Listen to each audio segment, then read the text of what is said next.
बारामतीत आज ओबीसी बांधवांच्या वतीने मोर्चाचे आयोजन करण्यात आले आहे।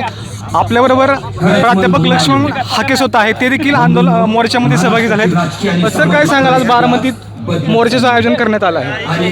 बघा, हा मोर्चा या महाराष्ट्रातल्या 50% जास्त लोकसंख्येचा सामाजिक न्याय हक्काचा मोर्चा आहे। आमची मतं घेऊन तुम्ही आमदार खासदार झाला, आमची मतं घेऊन या महाराष्ट्राच्या मंत्रिपदावर रिपीट अगेन तुम्ही गेला।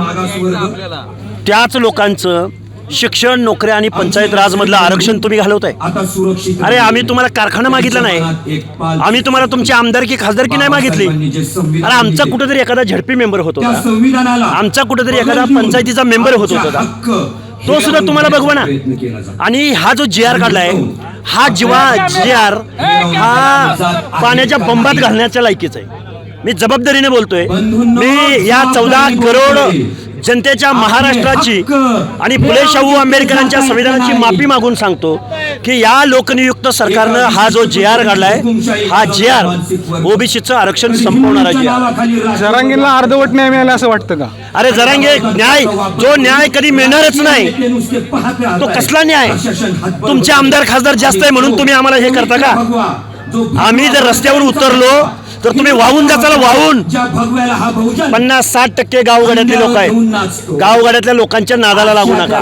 ते एकत्र येणार नाहीत, त्यांचा कारखाना नाही, त्यांचा आमदार खासदार नाही म्हणून तुम्ही आमचं आरक्षण घालवता।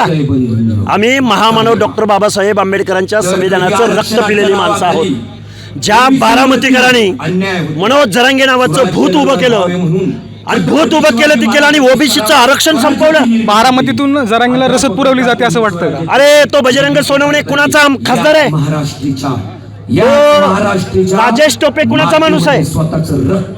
तो विजय पंडित नावाचा पापड्या आमदार, त्याच्या मतदारसंघात धनगरांनी मतदान केलंय, माळ्यांनी मतदान केलंय, बंजारांना मतदान केलंय, वंजाऱ्यांनी मतदान केलंय। पिढ्यानपिढ्या तुम्ही आमदार खासदार आणि आम्ही जन्ममत द्यायला घेतलाय। आम्हाला आता संविधानाचा अर्थ कळतो आणि आम्हाला आमचं हक्क अधिकार घालवले। उद्या आम्ही राजकीय पण बोलू आणि उद्या आम्ही, तुम्ही जर आमचं पंचायत राजमधलं आरक्षण घेतलं तर तुम्हाला आमदार खासदार आमच्या वाड्यावर येऊन व्हायचं। हे तत्व तुम्ही ध्यानात ठेवा। जरांगे मुंबईत आंदोलनाला बसले होते जवळपास 5 दिवस। त्यांनी सातत्याने फडणवीसांवर निशाणा साधला, फडणवीसांवर टीका केली। मात्र एकनाथ शिंदे असतील किंवा अजित पवार असेल, त्यांचं त्यांनी कौतुक केलं। कसं पाहताय याकडे? बघा, त्यांना काय राजकारण करायचं ते करूया। जरांगेला कुणाला मोठं करायचं आणि कुणाला छोटं करायचं आहे, आणि जरांगेच्या डोक्यात कुठल्या जातीबद्दल आकस आहे। त्याने तर धनगर समाजाच्या बाबतीत त्याने काय उद्गार काढले, ही त्याची लायकी, हे त्याची बोलण्याची भाषा। हा चौथी नापास माणूस, हा संविधानाबद्दल बोलतो। हा माणूस ज्या गावगाड्यातल्या माणसांचं, बलुत्याचं, आलुत्याचं, भटक्यांचं सामाजिक प्रतिनिधित्वासाठी जे आरक्षण मिळालंय, ते आरक्षण संपवायला हा जरांगे माणूस कारणीभूत, आणि त्याला पाठिंबा देणारी पवार फॅमिली, त्यांना सवाल विचारायला मी बारामतीत आलो। काय तुम्ही आव्हान करणार आहे? मोर्चामध्ये दाखल झाला तर तुमचं काय आव्हान नेमकं? महाराष्ट्रातल्या ओबीसीना सांगन, आता जातीची लढाई नाही, आता पातीची लढाई, आता कास्टची लढाई नाही, आता क्लासची लढाई।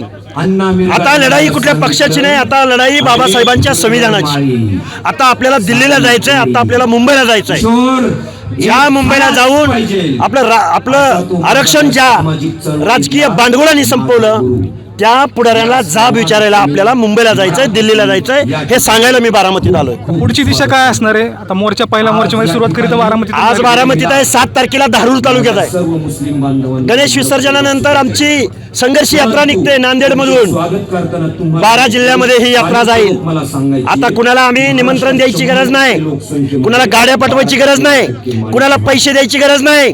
18 पगड जातीची माणसं झुंडीने या मेळाव्यात, या मोर्चात, या आक्रोशात सामील होतील, आणि जे जे सत्तेवर बसले त्यांचं तख्त हलवल्याशिवाय हा फुले शाहू आंबेडकरांचा महाराष्ट्र, होळकरांचा महाराष्ट्र गप्प बसणार नाही। तुम्ही राज्य सरकारकडे किंवा सरकारकडे कोणती मागणी करणार आहात का? पहिल्यांदा GR रद्द करा, पहिल्यांदा 59 लाख कुणबी नोंदी रद्द करा, या 2च मागण्या आहेत आमच्या। ओबीसी समाजाचं आंदोलन झालं, 12 मागण्या मान्य करणार असल्याचं सरकारने सांगितलं। बघा, तरी काय म्हणायचं त्यांना म्हणू द्या, त्यांना उत्तर विचारा, पण आम्ही 18 पगड जातीच्या लोकांच्या हक्क अधिकाराची भाषा बोलतो। आपल्याबरोबर हे प्राध्यापक लक्ष्मण हाके होते। दीपक पडकर, मटा ऑनलाईन, बारामती।